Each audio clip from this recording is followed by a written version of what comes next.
Ilan sa kanila ay sina Terence Calatrava, former Undersecretary of Office of the Presidential Assistant of the Visayas of the Philippines, Kong Roman Romulo of Pasig City, Kong Jojo Ang of Uswag Ilonggo Party List, Congressman Patrick Michael Vargas of Quezon City, Kong Juan Carlos Arjo Aitaide of Quezon City, Nicanor Nicky Briones of AGA Party List, Congressman Marcelino Marcy Teodoro of Marikina, Congressman Florida Robes of San Jose del Monte, Bulacan, Congressman Leandro Jesus Madroño of Romblon, Congressman Benjamin Benji Agarao Jr., Congressman Florencio Gabriel Bem Noel of Anwaray Party List, Kong Leo de Ode Tariela of Occidental Mindoro, Congressman Reynan Arrogancia of Quezon Province, Kong Marvin Rillo of Quezon City, Kong Teodoro Haresco of Aklan, Kong Antonieta Yudela of Zamboanga, Sibugay, Kong Dean Asisio of Caloocan, Kong Marivico Pilar of Quezon City. 21. Mayroon ding mga kinatawa ng ilang politiko na nakikipagtakbo sa amin upang manghingi ng porsyento kapalit ng mga porsyento ng mga proyekto. Ang mga porsyentong ito ay 25% ay ipinipilit sa amin bilang karaniwang kalakaran na wala akong kakainang tanggihan. Ilan sa kanila ay sina Regional Director Eduardo Virgilio of DPW's Region 5, Director Ramon Ariola III of Unified Management UPMO, District Engineer Henry Alcantara, DPW's Bulacan First, Undersecretary Robert Bernardo, District Engineer Aristotle Ramos of DPW's Metro First, Pasig City, District Engineer Manny Bulusan of DPW's North Manila Deo, District Engineer Edgardo C. Pingol of DPW's Bulacan Subdeo, District Engineer Michael Rosaria of DPW's Quezon Second Deo.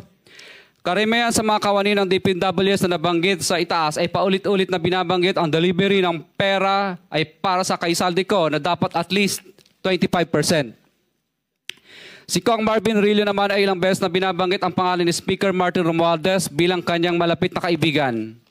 Tuwing umiinom kami sa Wine Story, sa BGC at sa Shangri-La Mall, sinasabi ni Kong Rillo na lahat ng kanyang request para sa pondo ay galing pa mismo sa unprogrammed funds at insertion na inaaprubahan ni Speaker.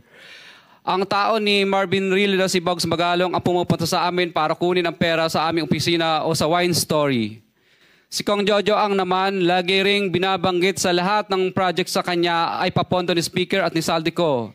Mataas ang hinihingi sa project, dagdag pa niya, hindi naman lahat ng pera ay para sa kanya, kundi para kay Speaker at kay Saldico.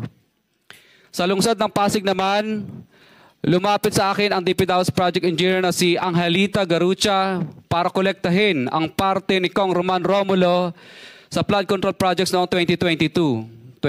Number 28. Pagdating ng 2025, si District Engineer Aristotle Ramos ang sumunod na nagpakilala na bagman ni Kong Roman Romulo kung saan 30% ang kanyang hiningi ay para kay Kong Roman Romulo.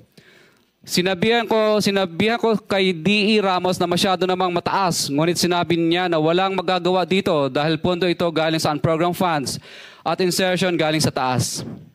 Sa ilang pagkakataon, ang mga politiko na personal na inabutan ng halaga ayon sa hinihingi nilang porsyento mula sa proyekto. Ang pagbabayad na ito ay hindi naman kagustuhan kundi isang hakbang na ginawa namin dahil sa matinding panggigipit.